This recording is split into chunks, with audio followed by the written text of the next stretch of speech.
Hello everyone, welcome or welcome back. My name is Suni and I am the maker behind ippeun here on YouTube, also available on Instagram and Ravelry with the same username. We are on to episode 12 and it's been a little bit longer than I was initially planning. Mainly because I didn't really feel up to making anything last week, and I also didn't really think I made that much progress, all things considered, so pushed back one more week and here we are. So same deal as usual, my measurements and everything that I talk about, pattern, the designer, and then my Ravelry project page for it will be linked down in the description. And then all the information that I have for each project, so about like the yarn I used, any modifications I made, should also be in my Ravelry project page. If you can't find anything there, or if you have questions about anything else, feel free to either comment or DM me on Instagram. Either of those are okay, and we will get into it. So what I'm wearing is also technically a very recently finished object, as in I finished it yesterday, blocked it overnight, and had all my ends woven in today. And I tried it on and I decided I actually like it, and it's quite warm today, so I'm keeping it on while I'm filming this. But yes, this is the Helix halter. You can see the halter cut. This is a design by Jessie Designs. I knit the second size small. There are 9 sizes, extra small to 5XL, for bust sizes of 28 to 60 inches or 71 to 152.5 centimeters. And my size I think has either like exactly 0 ease or maybe I think a few centimeters of negative ease. But so the finished bust sizes are typically 32 inches to 54 inches or 81.5 centimeters to 137 centimeters. And I made this in some stash yarn, the Farmer's Daughter Squish Fingering in the Girl on Webster Street colorway. And it is really pretty, just kind of like undyed look with like some little bits of purple and blue, which you can see just very kind of like randomly sprinkled throughout. I think it looks really nice, and this was a very fast knit because it's a halter top and it's a tank top, negative ease, super easy. There is also, you can make it with sleeves, like attached to it instead of being a sleeveless tank top, and I think it's really cute either way, but I just wanted to do something that was 1 skein or less, so I have a little bit left over of that 1 skein. And I think if for most sizes you could probably get the entire thing without sleeves in 1 skein. Maybe not the last 2, but definitely for a majority I think you could get away with it. And especially if you made it crop length, then I think you could, for all sizes. I ended up making mine maybe like 1 or 2 centimeters longer than the pattern instructions had for the body length. That was just because of the negative ease. It kind of like, when it stretched widthwise to fit my bust, it ended up shrinking a little bit lengthwise, so just kind of accommodate that and make sure that it was at a length that I wanted. So it is somewhat cropped. It's like a little bit past my belly button, but it's not quite full length. It's at a length that I like, and that I think is because of the extra little bit of length that I added to it. And next up for finished objects, I don't have with me, but I'll try to put in a picture. This is step-by-step sweater that I made for my older sister for her birthday. That was December last year, and I finally finished it after many attempts of trying with different yarns and different sizes. It is done. It is finished. I made the size, I think I ended up making size B, the second size. There are 7 sizes for a finished bust of 90 centimeters to 150 centimeters. And I made it with Lion brand re-spun 100% recycled polyester in the alpine colorway. It's like a really pretty like bottle green. And I will say this is my first time using this yarn, the recycled polyester, and while I do like how it feels normally, it does have that kind of like plasticky feeling when it comes in contact with like hot skin or warm skin, where it does, it's almost like squeaky. I'm not sure. I'm not a huge fan of it, but it is what it is. And it was, another slight grievance I had was knitting it up. It had these like, almost like these little like fluffies, fluff balls, like part of the yarn that you found as you kept like using it, and it did seem like I might have a tendency to pill, but not too bad, and it was a decent price and a really pretty colorway, and I like that it's like recycling polyester. That's always good. And then next up for completely finished objects is what I think I had a very tiny amount to show last time, and it might actually have a little bit that I might change in the future, but for right now it is good as done. This Ta-da! It's the Loverboy beanie, the rabbit ear version, which I mentioned last episode. I seen some pictures of an idol wearing this at a concert, and I thought it was super cute, and I wanted to make my own, so I did. And I was really happy because I wanted to have this done in time for my trip, so I could wear it there, and I did, and I was able to take some really cute pictures. Really love it. I will say that this entire thing was knitted in completely twisted rib. I thought I was going to change just to doing half twisted rib after I finished the ribbing or the brim, just because I think it's a little bit easier. But then I realized, you know what, it's got something kind of fun about doing purling through the back loop. And it's a pretty simple beanie. I didn't really follow a pattern. I just kind of like looked at pictures off of the website of the beanie pattern and kind of tried to follow it, but also made sure that it fit my head. So I would every once in a while try it on and make sure it's the right length, stuff like that. So I did do what I planned of knitting the brim a little bit past and then working back and forth the front and back side separately so I could do the decreases kind of the exact way that I wanted, and that way also when I seam them together there would be a little bit more of a prominent joint between the two halves, which in the pictures it seemed like the official version really did have. The official version also had a very kind of like all the seams are visible, they didn't weave the ends in. It has that sort of like intentionally messy kind of look. I don't really like that, but I tried to still have some parts similar of like the very visible seaming and also a few like ends not completely woven in. But yeah, I do think I could have made the ears a little bit wider maybe, but I think overall satisfied. Here, I will put on for a quick second. So like regular beanie, put it on like that. Super cute. I'm not sure if I want to make the other ones because I do have kind of a very basic cat ear beanie, you know, the ones that it's just like a rectangle and then you seam the sides or the top to make it fold into the cat shape. So I don't know if I really need more, but they are pretty cute.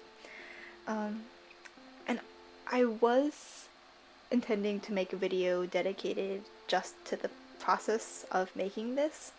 I don't know if it would really be like that interesting, but I did try to get like all the steps recorded so that I could really show everything that I did to make this. But yeah, I don't know. If you're interested, let me know. If not, it's cool. I'll keep it to myself. But yeah, all the information about the specific, like, I guess thought process I had behind doing different things and like the rate of decreases, the exact type of decrease I used, that's all found in my Ravelry project page. It's pretty straightforward. I really don't think it's a complicated pattern, but I'm quite satisfied with how it turned out. And then next up, this is like kind of finished, but it will also, I think, be going on hold for a little while. This is the sporty knit skort that I have been trying to finish forever, and I finally finished the skirt. This was kind of like the project I decided to bring on me when I was out of town, so I was gone for maybe about a week, and there was a decent plane ride, especially going there, so I wanted to have something that I could work on and dedicate to only be working during the trip. Like I cast on once we left the house and then try to finish it before we get back home. So this was what I decided to do. I had the elastic sewn so I could just kind of attach it when I was ready. My mom sewed the like little thinner elastics together for me, which was really nice, because I didn't have a thick one like you're supposed to have for the band. So I have that, which is really sweet. And I made this size C, I believe, so the third size. There are 12 sizes, A through L, made for a waist measurement of 63 or centimeters or 25 inches to 118 centimeters or 46.5 inches. And I won't mention the shorts information because I have not made it. I just made the skirt. Ta-da! Nothing inside. I was initially hoping maybe I could do the skirts or the inset shorts while I was also on vacation. I think that was a little too ambitious. So I'm glad I was able to get the skirt done because especially near the bottom it is a lot of knitting, just a lot of stitches in the circumference of the skirt at the very bottom, but I think it turned out pretty well, and it is not blocked, so if it looks a little rumply, that is why. And hopefully it will, you know, look a little bit nicer once it's been blocked. But I probably won't do that until I do this shorts. Although I'm not sure if I should maybe block it and then do the shorts and then just block again. The entire thing or just the shorts? I'm not sure. But either way, because this is a pretty wintry color palette and also yarn, like the fiber, it's very warm. And as you can tell by me wearing a halter top, the weather is warming up. It was very sunny today. I don't know if I can get away with wearing this even without the shorts or without leggings or anything. I think this is maybe too warm for me to wear, which is a little sad, but it will sit with my Durumagi coat in terms of items that I will not be able to wear until it gets much colder again. And I might work on this maybe in the fall, kind of in preparation for the colder weather, adding in the shorts and everything, so that way I can have that done and ready to wear once it's cold again. And then for acquisitions, because the trip that I went on was to Seattle, so I was able to visit a few yarn shops. I was especially excited for La Mercerie, so to stop by and get something.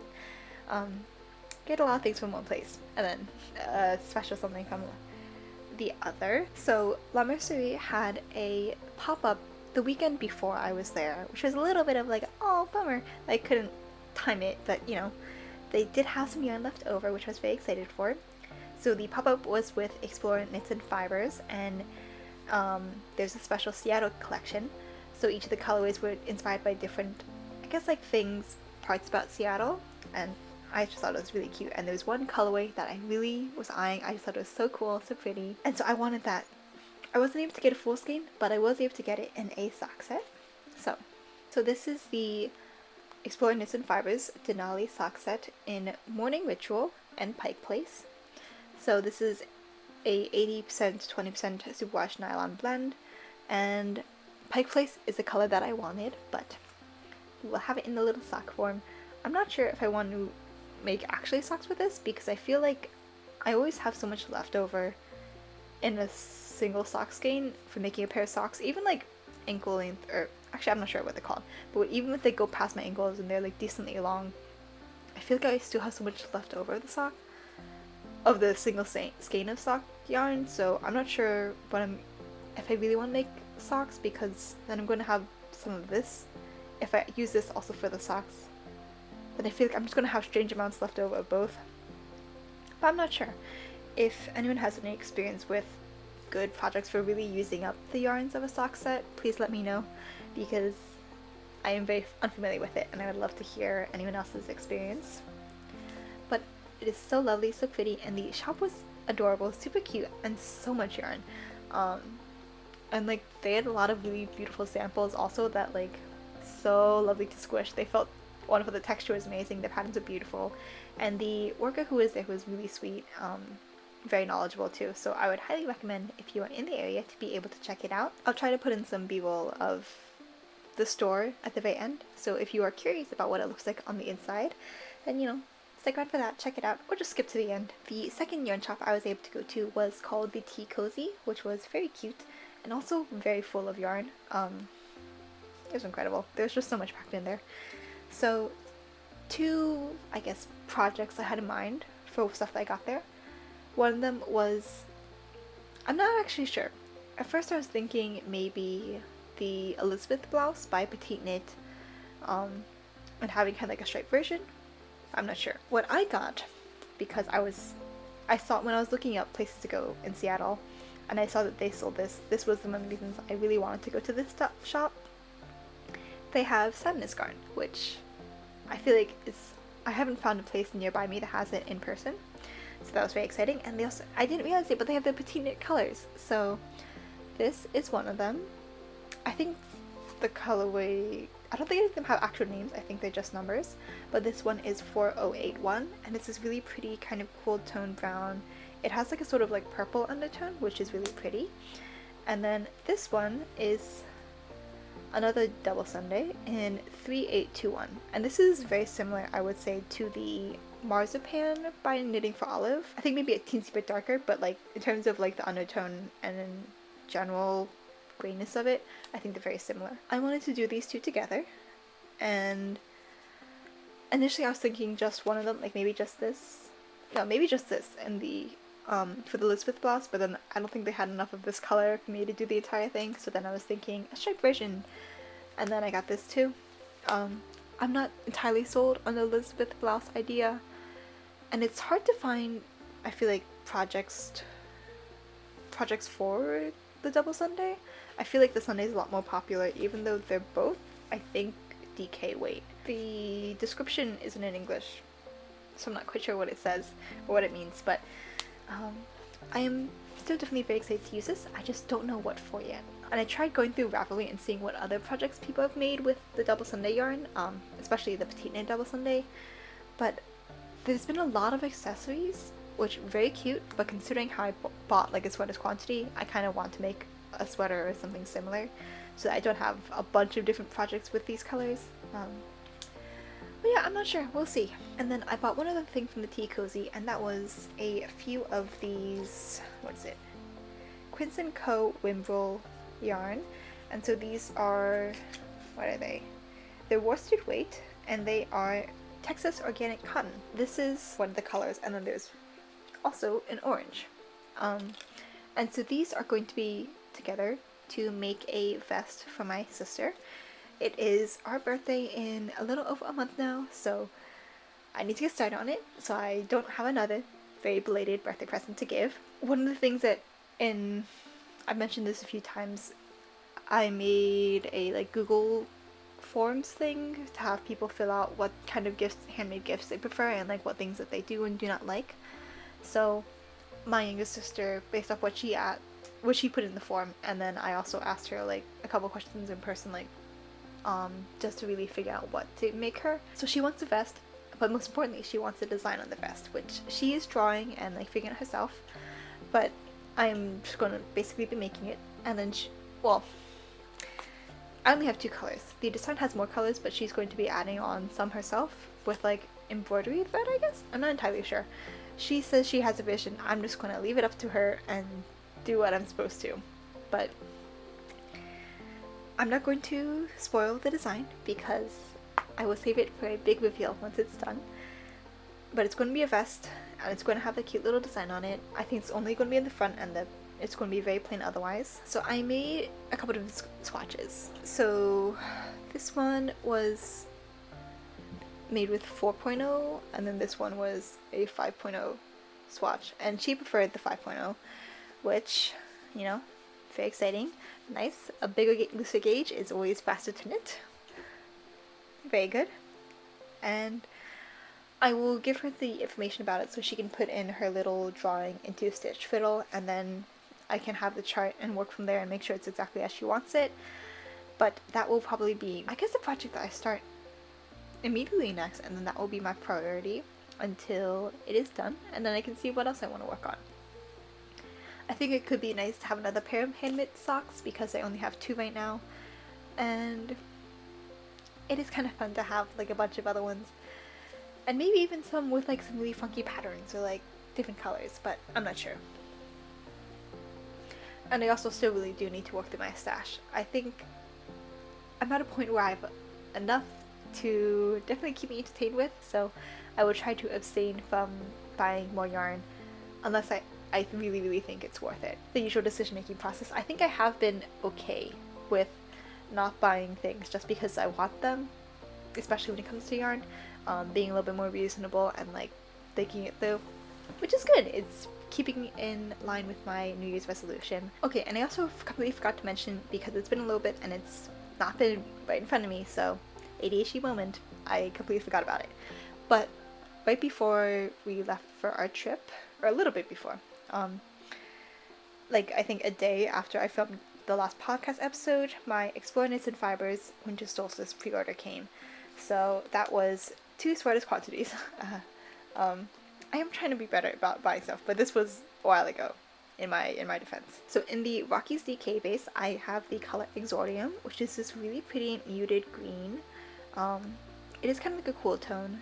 It's like almost like a gray green. I feel it's not showing up well, but it shows up a little better there. It's very soft, so pretty, and yes. So a sweater's quantity of this, I'm not sure what to make, but I was initially thinking about a Dear Duomo, but then I don't know, I'm on the fence. There's so many like drop shoulder sweaters, and I'm also something I would like to try at some point this year, which I think I mentioned before, but I'm not sure. Kind of like freehanding a sweater, or basing it off of a pre-existing sweater, whether it's knit or even just like a regular manufactured sweater, and basing it off of that to come up with my own knitted version with the same measurements generally.